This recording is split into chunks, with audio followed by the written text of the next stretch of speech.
श्रोता लेकर उपस्थित है सजीव फोन इन कार्यक्रम आपकी सेहत। डॉक्टर साहब, आपका बहुत बहुत स्वागत करते हैं। धन्यवाद। नमस्कार। नमस्कार। डॉक्टर साहब, आज हम किन किन त्योहारों का जिक्र करें? खुशी का पर्व है, नवरात्रि चल रहा है, गणगौर तीज का उत्सव है, ईद का आज दिन है। तो आप सबको चंबल चैनल की ओर से बधाइयाँ। डॉक्टर साहब, आपको भी बहुत बहुत बधाई। धन्यवाद जी डॉक्टर साहब, आज कार्यक्रम की शुरुआत करते हैं। उसके पहले श्रोताओं को एक बार फिर से विषय बता देते हैं कि आपने नेत्रदान, ये एक महादान है और इसकी भ्रांतियां क्या क्या हैं, इस पर आप श्रोताओं को जानकारी दीजिए। तो उसके पहले हम कार्यक्रम शुरू करें कुछ इस तरह। डॉक्टर साहब, एक बार फिर से आपका अभिनंदन इस कार्यक्रम में। धन्यवाद जी डॉक्टर साहब, आज का जो विषय आपने चयन करने में हमारी मदद की, इसके पीछे क्या कारण रहा कि नेत्रदान महादान पर बात की जाए? और आप क्योंकि इस बात से वास्ता रखते हैं कि नेत्र की जब समस्याएं आती हैं तब उस समय जिस चीज़ की आवश्यकता होती है वो नेत्रदान की होती है, क्योंकि जिन्हें ये दुनिया, ये जहान दिखाई नहीं देता, उनके लिए हम कुछ योगदान कर दें। डॉक्टर साहब, आँखें हमारे शरीर का सबसे महत्वपूर्ण अंग है। This is the most precious camera given by the God. और हर विश्व भर में प्रति 5 सेकंड में एक वयस्क व्यक्ति अंधत्व से ग्रसित होता है और प्रति 1 मिनट में एक बच्चा अंधा होता है, अंधत्व से पीड़ित होता है विश्व भर में। तो विश्व भर में ये डेटा, ये स्टैटिस्टिक्स बहुत ही मतलब चौंकाने वाली है कि प्रति 5 सेकंड में एक वयस्क व्यक्ति अंधता से पीड़ित होता है और प्रति 1 मिनट एक बच्चा अंधता से ग्रसित होता है। और सबसे एक अच्छी बात यह है कि 80% अंधत्व को रोका जा सकता है। 80% of blindness can be prevented. और विश्व भर में यदि हम अंधता की बात करें तो 5 सबसे प्रमुख कारणों में से एक है मोतियाबिंद, दूसरा है काला पानी ग्लोकोमा, तीसरा है दृष्टि दोष, चौथा है पर्दे की बीमारियां और 5वां है कॉर्नियल ब्लाइंडनेस। आँख का पारदर्शी पर्दा, जिसको हम पुतली बोलते हैं, कॉर्निया बोलते हैं। तो आँख की जो टोटल पावर होती है 60 डायप्टर, उसमें से 44 डायप्टर यानी कि 44 डायप्टर कॉर्निया कंट्रीब्यूट करता है। और इसीलिए जब कॉर्निया यानी कि पारदर्शी पुतली, जिस प्रकार से घड़ी का एक कांच होता है, अगर यदि कांच सही हो या आपके मोबाइल की जो स्क्रीन होती है वो स्क्रीन साफ़ है, उसमें क्रैक नहीं, तो हमें दिखता है। यदि घड़ी का कांच में स्क्रैच लगे हो तो हम टाइम नहीं देख सकते। ठीक उसी प्रकार यदि आँख का कॉर्निया पारदर्शिता उसकी समाप्त हो चुकी है, यदि या उसकी पारदर्शिता प्रभावित हो चुकी है, तो हमें अस्पष्ट दिखता है, हमें धुंधला दिखता है। तो ये एक ऐसी बीमारी है जिसको हम कॉर्नियल ब्लाइंडनेस कहते हैं, यानी कि पारदर्शी पुतली में होने वाले रोग कहते हैं। और जब पारदर्शी पुतली एक बार खराब हो जाती है, उसकी पारदर्शिता समाप्त हो जाती है, तो उसका एकमात्र उपाय केवल और केवल कॉर्नियल ट्रांसप्लांटेशन होता है। यानी कि उस पारदर्शी पुतली जो अपनी पारदर्शिता समाप्त हो चुकी है, वो पारदर्शिता वो खो चुकी है, वो पारभासी हो चुकी है, ट्रांसलूसेंट हो चुकी है, ओपेक हो चुकी है, उस ट्रांसलूसेंट या ओपेक कॉर्निया को हम हटाकर एक ट्रांसपेरेंट यानी पारदर्शी पुतली का प्रत्यारोपण करें। तो नेत्रदान इसलिए महादान भी कहा गया है। और जीते जी रक्तदान, मरणोपरांत नेत्रदान। क्या बात है साहब, क्या बात है। डॉक्टर साहब, ये परोपकार के भाव से प्रेरित आपकी बातें रही हैं और इसी वजह से आपने इस विषय का चयन किया, क्योंकि नेत्र विशेषज्ञ आप हैं। और ये विषय मेरे हृदय के इसलिए भी करीब है कि मेरे दिवंगत माता पिता दोनों अपने संकल्प के अनुसार वो नेत्रदानी रहे हैं। मेरे पूज्य पिताजी ने जब वो अनंत यात्रा पर निकले थे तो उन्होंने अपने नेत्रदान का संकल्प लिया था और संकल्प हम लोगों ने पूरा किया। जब मेरी पूज्य माताजी अनंत यात्रा पर निकली थी तो उन्होंने भी नेत्रदान का संकल्प लिया था और वो उन्होंने अपने नेत्रदान किए। तो ये विषय, नेत्रदान नामक विषय, ये मेरे हृदय के विशेष करीब है, क्योंकि हमारे परिवार में भी मेरे माता पिता ने इस संकल्प को पूरा किया और नेत्रदान के माध्यम से उन्होंने जो एक दृष्टिबाधित, दृष्टिहीन लोगों की आँखों की रोशनी भरने के लिए अपना जो एक संकल्प था, उनको उस संकल्प को निभाते हुए उन्होंने नेत्रदान की घोषणा की थी और वो नेत्रदान हम लोगों ने उनकी अनंत यात्रा पर निकलने के बाद पूरा किया। क्या बात है डॉक्टर साहब, ये बड़े भावुक क्षण होते हैं जब व्यक्ति अपने शरीर को छोड़ता है और उस समय पूरे परिवार में एक इस तरह की भावनाएं व्याप्त हो जाती हैं कि हमें और कुछ नहीं करना है, लेकिन ऐसे समय आपने उनके संकल्प को याद रखा, ये एक बड़ी बात है। डॉक्टर साहब, इसी पर हम बहुत सी बातें करेंगे। आज आपने इस विषय की भ्रांतियों के बारे में भी लोगों को बताने की ठानना है। तो एक बात और कि श्रोता सजीव फोन इन प्रोग्राम है ये, इसके लिए टेलीफोन नंबर 29 4 11 42 एसटीडी कोड का इस्तेमाल आप कर सकते हैं, वो है 0744। डॉक्टर साहब, हमारे श्रोताओं के फ़ोन कॉल्स आने आरंभ हो गए, अगर आपकी अनुमति हो तो हम श्योर लें जी। ये बहुत ही अच्छा सवाल है किशोर जी आपका। नेत्रदान के माध्यम से ग्लूकोमा यानी कि काला पानी से पीड़ित व्यक्ति की दृष्टिहीनता को दूर किया जा सकता है, नहीं किया जा सकता है? ये बहुत अच्छा सवाल है। इसका जवाब ये है कि ग्लूकोमा यानी कि काला पानी की ऐसी बीमारी है जिसमें आँख की दृष्टि तंत्रिका खराब हो जाती है, प्रभावित होती है, और ऐसी स्थिति में नेत्रदान से उनको विशेष सहायता नहीं मिलती है, क्योंकि दृष्टि तंत्रिका एक ऐसी तंत्रिका है जिसके अंदर 12 लाख नर्व फाइबर्स होते हैं, 12 लाख तंतु होते हैं, और ये जब इस तंत्रिका में जो खराबी आती है तो उसको हम मेडिकल भाषा में बोलते हैं इरिवर्सिबल ब्लाइंडनेस, यानी कि एक ऐसी दृष्टि बाधिता है, दृष्टिहीनता जिसका जो स्थायी रूप से जिसको हम रिवर्स नहीं कर सकते, इरिवर्सिबल ब्लाइंडनेस। इसलिए ऐसी स्थिति में कॉर्नियल ट्रांसप्लांटेशन नेत्रदान से इसमें सहायता नहीं हो सकती। डॉक्टर साहब, ये पहला फ़ोन कॉल आया, आपको क्या लगा कि हमारे श्रोता जागरूक हैं नेत्रदान विषय को लेकर? बिल्कुल, मुझे बहुत अच्छा लगा कि श्रोता जागरूक हैं, और मैं आदरणीय श्री किशोर जी के प्रश्न का जवाब देते हुए एक और बात चंबल चैनल के माध्यम से सभी श्रोताओं को कहना चाहूँगा कि ग्लूकोमा एक ऐसी बीमारी है जिसे हम काला पानी कहते हैं। काला पानी यानी कि जब भारतीय स्वतंत्रता संग्राम की लड़ाई में उस समय जब काला पानी की सज़ा होती थी तो उस समय जिसको भी सज़ा मिलती थी तो वो जिंदा लौट के नहीं आता था। तो इसलिए जो एक बार सज़ा पाता था वो वहीं उसको उसी काल कोठरी में अपने प्राण त्याग देता था। तो इसलिए काला पानी इस बीमारी को ग्लूकोमा कहा जाता है, क्योंकि इससे खोई हुई रोशनी कभी लौटती नहीं है। इसलिए इसको this is silent thief of site, यह दृष्टि का गुपचुप चोर है। और इसीलिए हमें जब भी आप कहीं भी अपनी आँखों का जांच कराने के लिए जाएं, अपने चश्मे का नंबर लेने जाएं, तो अपनी आँखों का दबाव, इंट्राओकुलर प्रेशर का मेजरमेंट करवाना न भूलें।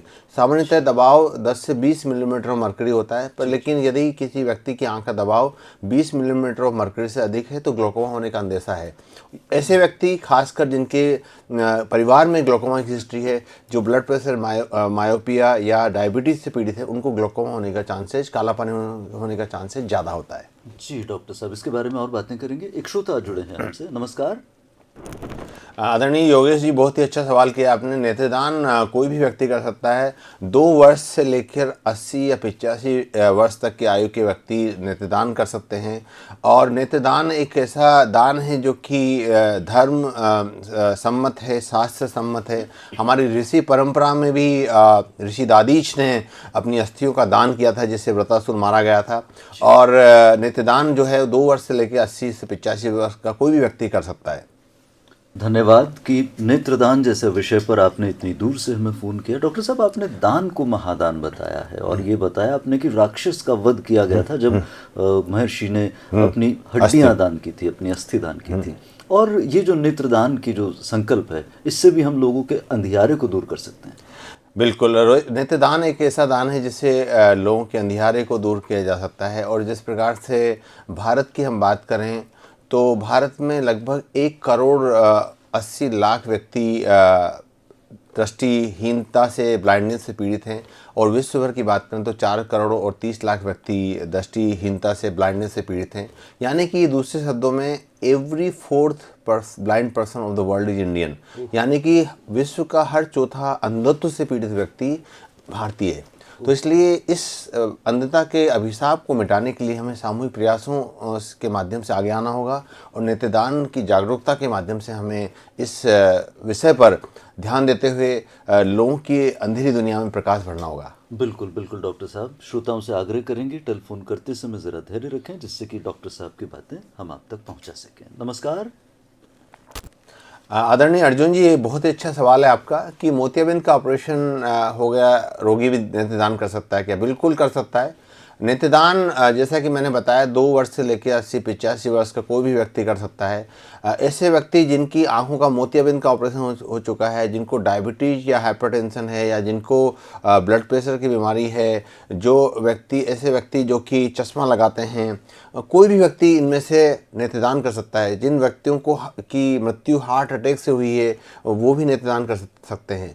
और इसके साथ ही सवाल आता है कि नेत्रदान कौन नहीं कर सकते। जी जी। तो ऐसे व्यक्ति जिनकी मृत्यु डूबने से हुई, यानी कि ड्राउनिंग से हुई है, डूबने से हुई है, या जिनकी मृत्यु फांसी लगाने से हुई है, या अथवा जो वायरल इन्फेक्शन से पीड़ित व्यक्ति जो कि वायरल इन्फेक्शन से पीड़ित हैं, वे व्यक्ति नेत्रदान नहीं कर सकते। या जिन व्यक्तियों को सिफिलिस या और कोई इन्फेक्शियस बीमारी है, या जिनको सेप्टिसीमिया नामक रोग है, ऐसे व्यक्ति नेत्रदान नहीं कर सकते। जी डॉक्टर साहब, आपकी बातें बड़ी महत्व की। और डॉक्टर साहब, ये जो आपने बताया कि जो लोग नेत्रदान नहीं कर सकते, यानी कि उनके शरीर में इस तरह के विकार आते हैं, और ये भी कहा जाता है कि हमारे शरीर में जीते जी हमें विकार नहीं देने चाहिए। बिल्कुल, ये ईश्वर की ओर से हमें दी गई एक अनमोल देन है, इसका सुरक्षा रखना चाहिए। इसके बारे में आप क्या कहेंगे? शरीर हमारा जो शरीर है, ये एक भगवान के द्वारा, नेचर के द्वारा, प्रकृति के द्वारा दिया गया एक अनमोल तोहफा है। और ये एक ऐसा अनमोल तोहफा है जिसकी सुरक्षा हमें करनी है। और हमें स्वस्थ शरीर के लिए हमें उत्तम स्वस्थ जीवन शैली अपनानी है। और साथ ही साथ एक प्रोएक्टिव तरीके से, सक्रिय रूप से हमें अपने शरीर की जांच हर 6 महीने में करवानी है, जैसे कि ब्लड प्रेशर, ब्लड शुगर, जिससे कि हम शरीर में होने वाली व्याधि का समय रहते हुए पहचान कर सकें और उसको रोक सकें। जी डॉक्टर साहब, आपके द्वारा सुझाया गया नेत्रदान महादान, इस विषय पर जो आज का हमारी बातचीत चल रही है, टेलीफोनिक बातचीत है, ये एक श्रोता हमसे जुड़े हैं। नमस्कार महेश जी, ये आपका सवाल बहुत अच्छा है। देहदान का जो संकल्प है आपका, वो भी बहुत ही सराहनीय है। तो नेत्रदान की बात करें तो नेत्रदान मृत्यु के उपरांत 6 आवर्स 6 घंटे के अंदर हो जाना चाहिए। और एक बार नेत्रदान होने के बाद फिर देहदान किया जा सकता है। और गर्मी के दिनों में जब गर्मी ज़्यादा होती है तो इसमें ध्यान रखने वाली बात यह है कि जैसे ही मृत शरीर, पार्थिव शरीर, जो व्यक्ति अनंत यात्रा पर निकल गया है, तो उसकी आँखें बंद कर दें। और अगर एसी चल रहा हो तो एसी की हवा सीधे आँखों पर न लगे, और आंखें बंद कर दें। और गीली पट्टी भी रख सकते हैं। कई बार गर्मी, विशेषकर मई जून के महीने में जब गर्मी तेज़ होती है तो आंखों का कॉर्निया सूख जाता है, तो उसके लिए गीली पट्टी रख दें, आंखों को बंद कर दें, जिससे कि कॉर्निया में क्षतिग्रस्त न हो। तो देहदान जो है वो एक बहुत ही पावन संकल्प है, और नेत्रदान के बाद देहदान किया जा सकता है। नेत्रदान जो है उसमें लगभग 10 से 15 मिनट लगते हैं। इसमें आँख की पारदर्शी पुतली, जो कॉर्निया होता है, उसको निकाल लिया जाता है और एक आर्टिफिशियल जो शेल से रिप्लेस कर दिया जाता है, और इस समूची प्रक्रिया 10 से 15 मिनट में पूरी हो जाती है। धन्यवाद महेश जी, आपका भी बहुत शुक्रिया। डॉक्टर साहब, यहाँ एक बात ये कि हमारे बहुत से धार्मिक रीति रिवाज होते हैं। ऐसे में ये भी कहा जाता है कि संपूर्ण शरीर को वैसे के वैसे ही अग्नि को समर्पित किया जाता है। जब हम नेत्रदान लेते हैं तब किसी तरह की विकृति आती है? ये बहुत ही अच्छा सवाल पूछा आपने। नेत्रदान को लेकर एक भ्रांति है कि इससे चेहरा कुरूप हो जाता है, इससे अंतिम दर्शन में व्याधान पैदा होता है, या इससे व्यक्ति अगले जन्म में, नेक्स्ट बर्थ में ब्लाइंड पैदा होता है। ऐसी बहुत सारी भ्रांतियाँ समाज में व्याप्त हैं। इसके बारे में मैं चंबल चैनल के माध्यम से सभी श्रोताओं को बताना चाहूँगा कि नेत्रदान जो है ये शास्त्र सम्मत, धर्म सम्मत परंपरा है, और इसमें चेहरा कुरूप नहीं होता, क्योंकि आजकल जो मॉडर्न तकनीक है उसमें पूरी आँख नहीं निकाली जाती, केवल कॉर्नियो-स्क्लेरल रिम निकाली जाती है। कॉर्निया और जो उसके साथ में लगा हुआ है स्क्लेरा का पार्ट है वो निकाला जाता है, और साथ ही साथ एक आर्टिफिशियल जो शेल लगा दिया जाता है, एक स्पेशल तरह का कॉन्टैक्ट लेंस लगा दिया जाता है, जिसकी वजह से चेहरा कुरूप नहीं होता है, और इससे अंतिम दर्शन में भी कोई व्यवधान नहीं होता है। और ये इसमें ज़्यादा टाइम भी नहीं लगता, 10 से 15 मिनट में ये प्रक्रिया दोनों आँखों की पूरी हो जाती है। बस डॉक्टर साहब, कुछ लोग ऐसे जो समय के साथ में अपनी आंखों का ख्याल नहीं रख पाते और उन्हें मोटे मोटे चश्मे भी लग जाते हैं, तो वो विकृति क्या होती है आंखों की, और क्या वो नेत्रदान से संबंधित है? ये बहुत अच्छा सवाल पूछा आपने।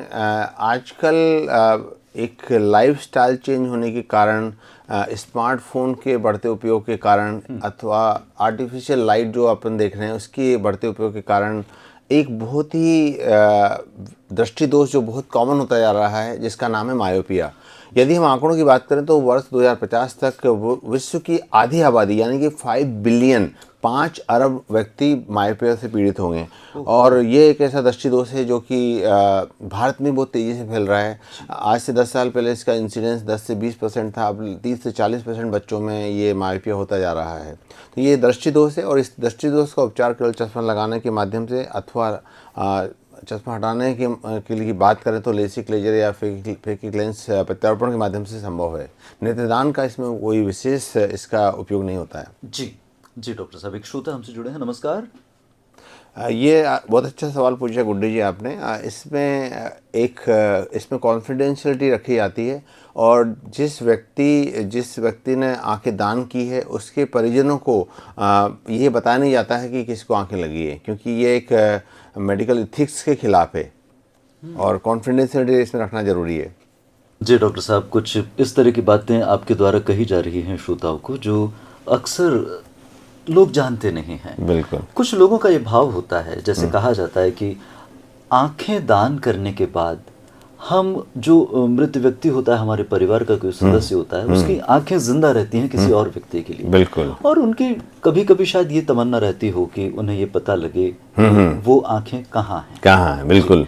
ये बिल्कुल आपने सही सवाल पूछा है, क्योंकि उनकी इच्छा होती है, जिज्ञासा होती है कि किन को आंखें लगी हैं। और जिस प्रकार से कहा गया है कि यदि आप मरने के बाद भी अपनी आंखों के माध्यम से देखते रहना चाहते हैं, अपनी आंखों के माध्यम से Facebook, WhatsApp, social media, mobile phone चलाना चाहते हैं, तो अपनी आंखें दान करिए, ताकि आप मरने के बाद भी आप अपनी आंखों के माध्यम से किसी दूसरी व्यक्ति के माध्यम से आप देखते रहेंगे, आपकी आंखें देखते रहेंगी। तो ये एक कॉन्फिडेंशियलिटी होती है जिसके माध्यम से ऐसा प्रयास किया जाता है कि ये जानकारी डिस्क्लोज नहीं हो, क्योंकि कई बार क्या होता है कि ये एक मेडिकल एथिक्स के खिलाफ है कि अपन कोई भी जिसको दान में दी गई आंखें लगी है तो उसकी जानकारी मतलब रिवील नहीं की जाती है। और वैसे भी डॉक्टर साहब, हमारे शास्त्रों में ये कहा गया है कि दान को गौण ही रखना चाहिए। बिल्कुल बिल्कुल। जी डॉक्टर साहब, जब दूर दराज के गांव में किसी प्रकार की कोई मृत्यु होती है और जन जागरूकता की वजह से वो मृत व्यक्ति की आंखें दान देना चाहते हैं, तब वहां तक जो दान लेती है टीम, वो हो सकता है काफ़ी दूर हो, वहाँ जाने में बहुत उनको समय लग जाए। ऐसे में उन्हें क्या सुरक्षा रखनी चाहिए? ये बहुत ही अच्छा सवाल पूछा आपने। जैसा कि मैंने बताया कि जैसे यदि आप मृत्यु के उपरांत दान करते हैं तो सबसे पहली बात है कि मृत शरीर को, पार्थिव शरीर को नीचे लेटा दें, आँखों को बंद कर दें और आँखों के ऊपर गीली पट्टी या गीली रुई लगा दें।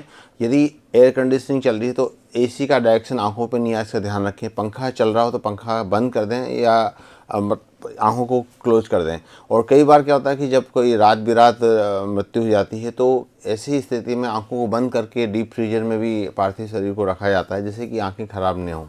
और आजकल eye bank society of Rajasthan Kota chapter के माध्यम से बहुत ही सराहनीय कार्य किया जा रहा है, जब कोटा ही नहीं वरन हाड़ौती के दूर दराज इलाकों में भी नेत्रदान की मुहिम को बढ़ावा दिया जा रहा है। ये अप्रोच बढ़ती जा रही है और इस दिशा में साइन इंडिया फाउंडेशन भी बहुत अच्छा काम कर रही है। जी जी बिल्कुल डॉक्टर साहब। एक श्रोता हमसे जुड़े हैं। नमस्कार।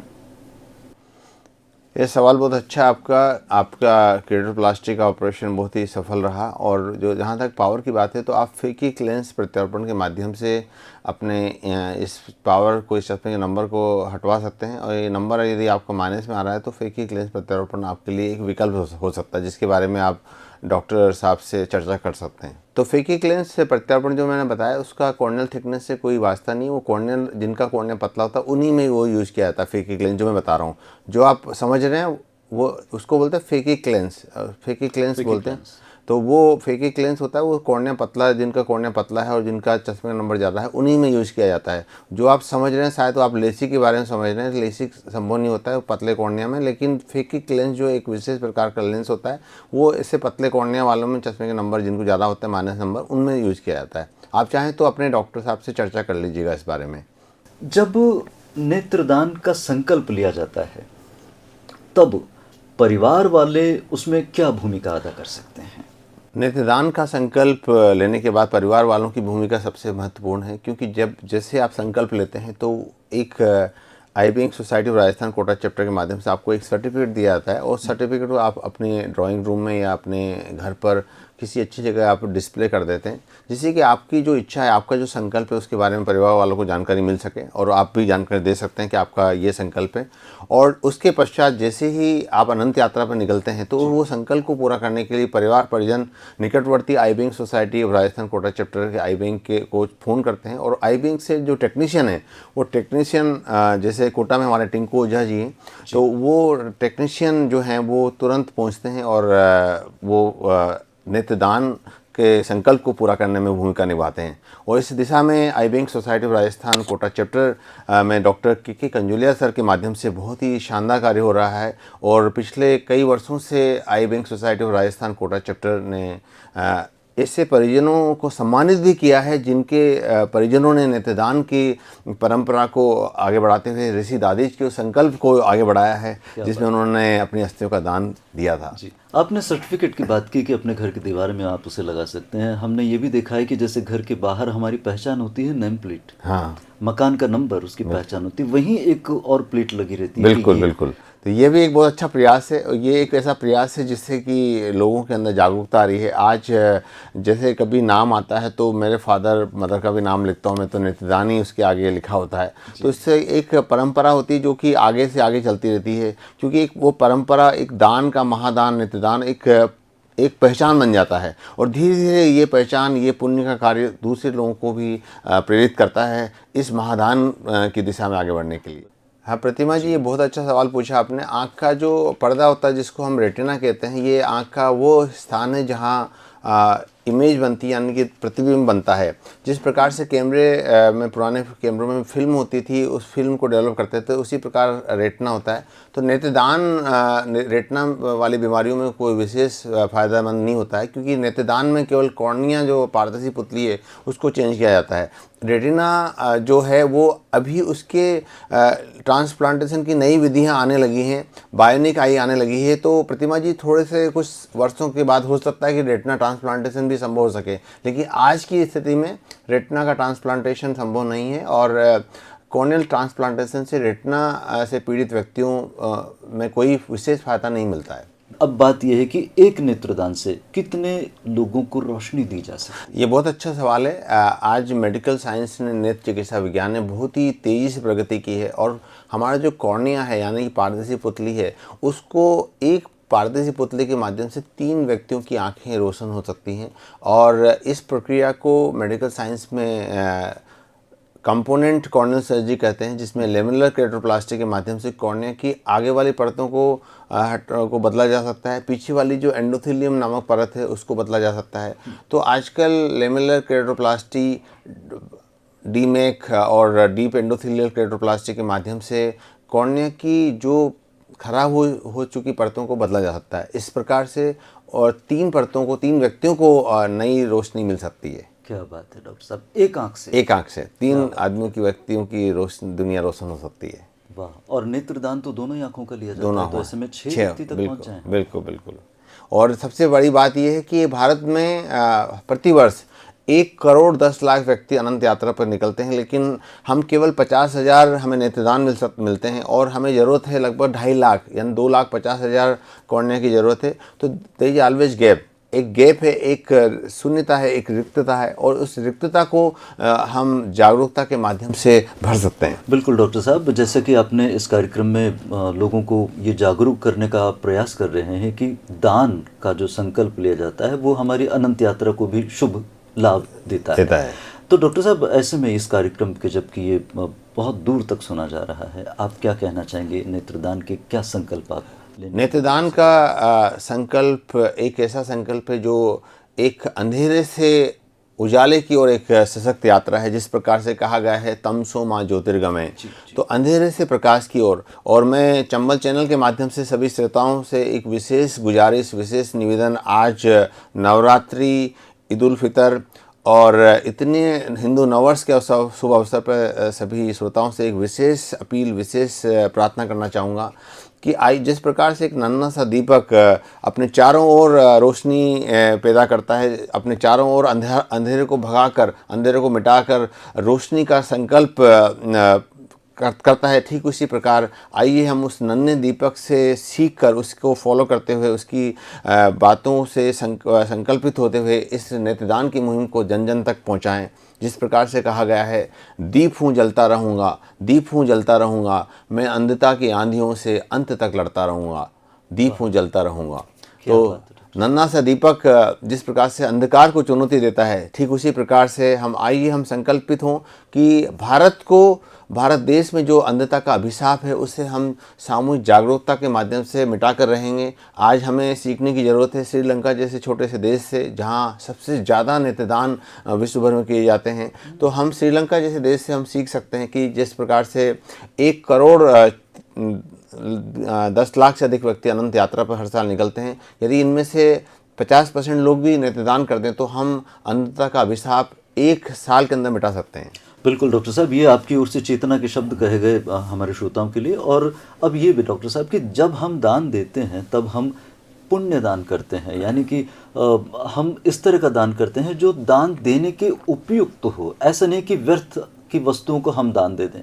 जब हम नेत्रदान की बात कर रहे हैं तो इसे हम सुरक्षित रखें, अपनी सुरक्षित आँखों को हम दान देने के लायक रखें मृत्यु पर्यंत।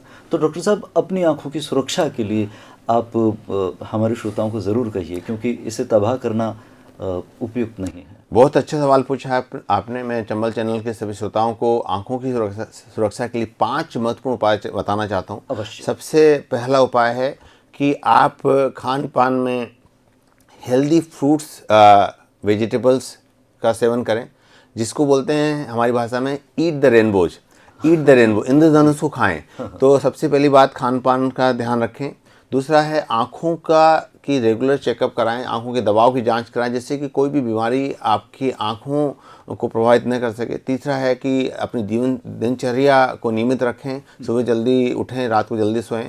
और चौथी चीज़ है कि मोबाइल फ़ोन का उपयोग सीमित करें, 20-20-20 रूल का पालन करें, क्योंकि 20-20 रूल का जब पालन करते हैं आप तो फिर आँखों में ड्राइनेस और कंप्यूटर विजन सिंड्रोम की संभावना कम हो जाती है। और last but not the list कि आँखों को चोट से बचाएं, तो ताकि आंखें आपकी सुरक्षित रहें। अपने शरीर की जांच कराएं। यदि आप डायबिटीज़ से पीड़ित हैं, ब्लड प्रेशर से पीड़ित हैं, तो अपनी आंखों के पर्दे की जांच दवा डाल के अवश्य करवाएं। जी। तो इसलिए कहते हैं नेत्र से तो जहान है, तो जीते जी रक्तदान, मरणोपरांत नेत्रदान। क्या बात है साहब। तो आपने दोनों समय के ये बातें दान की कही हैं। अब डॉक्टर साहब, ये कि आपने एक काला मोतियाबिंद की बात कही थी, मतलब अगर काले पर्दे पर हम काला दाग लगा दें तो वो दिखाई नहीं देता, लेकिन असर तो करता है। बिल्कुल। तो डॉक्टर साहब, उसका ख्याल कैसे रखें? उसके काला मोतिया एक ऐसी बीमारी है जिसको दृष्टि का गुपचुप चोर कहा जाता है, the silent thief of site. तो उसके लिए मैं सभी श्रोताओं से एक विशेष अपील करना चाहूँगा कि अपने ब्लड प्रेशर की जांच कराएं और साथ साथ आप अपने आई प्रेशर की जांच भी कराएं। जब भी आप चश्मे की जांच कराने के लिए जाएं तो किसी क्वालिफाइड नेत्र सर्जन के पास ही जाएं। कई बार हम चश्मे की जांच चश्मे की दुकान से करा लेते हैं, तो उस समय काला पानी का टेस्टिंग नहीं हो पाती। तो इसलिए ध्यान रखें, 40 वर्ष के बाद आंखों के दबाव की जांच अवश्य रूप से साल में 2 बार कराएं।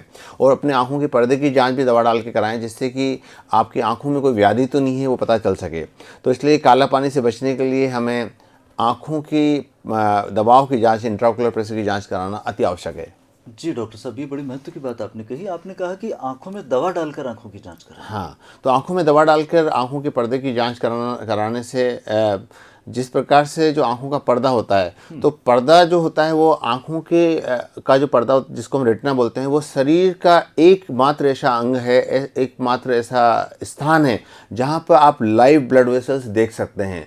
तो eyes are the dashboard of the body. जिस प्रकार से बिना एक सर्जन बिना कोई कट लगाए आँखों के पर्दे के माध्यम से शरीर की रक्त वाहिकाओं की हेल्थ देख सकता है। तो पर्दा एक ऐसा स्थान है जिससे कि कई सारी बीमारियां बेपर्दा हो जाती है। जिस प्रकार से हमारा अकबर एंथोनी का एक गाना है, पर्दा है पर्दा, पर्दे के पीछे पर्दा नसी है। तो जो पर्दा नसी है, पर्दा नसी को बेपर्दा न कर दूं तो अकबर मेरा नाम नहीं। तो हम जो डॉक्टर लोग हैं वो बीमारियों को बेपर्दा कर देते हैं कि वो दवा डालकर, आँख में दवा डालकर पर्दे की जांच कराने से आप कोई भी बीमारी को बेपर्दा कर सकते हैं। जिस प्रकार से डायबिटीज़ होती है, ब्लड प्रेशर होता है, इसका असर आंख के पर्दे में देखने को मिलता है।